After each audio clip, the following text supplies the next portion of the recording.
The Hobbit, or There and Back Again, is one of the most influential fantasy books of our decade. It is written by J.R.R. Tolkien and is a high fantasy novel. The Hobbit follows Bilbo Baggins, who is a small creature called a hobbit.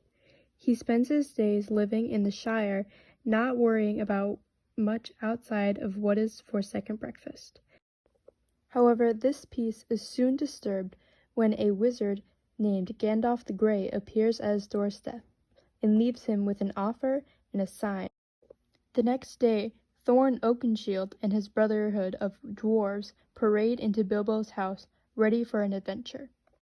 With little convincing but the promise of financial compensation, Bilbo follows Thorin Oakenshield and his party to a tavern, where they then begin their adventure across the land. Throughout their adventure, they travel to many different places, and Bilbo gets separated for a time before finding his way back to the party. They travel through dangerous forests and to hostile cities of elves. They travel all this way in hopes to make it to the Lonely Mountain, where the dragon Smaug is hoarding gold inside the dwarves' old, desolate kingdom. I really liked The Hobbit, and I think the author's writing style really was calming and helps you understand the fantasy setting.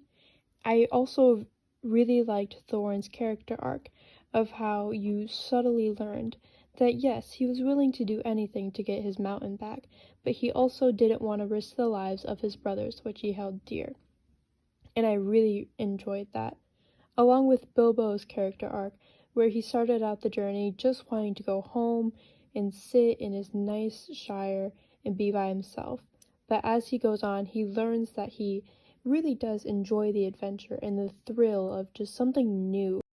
I will once again say that The Hobbit and the Lord of the Rings series in itself has made high fantasy books what they are today, with the amazing world building and storytelling that J.R.R. Tolkien has created with these books. I recommend them for any age limit. Even though they are children's books, I can see anyone of any age having an amazing time reading these.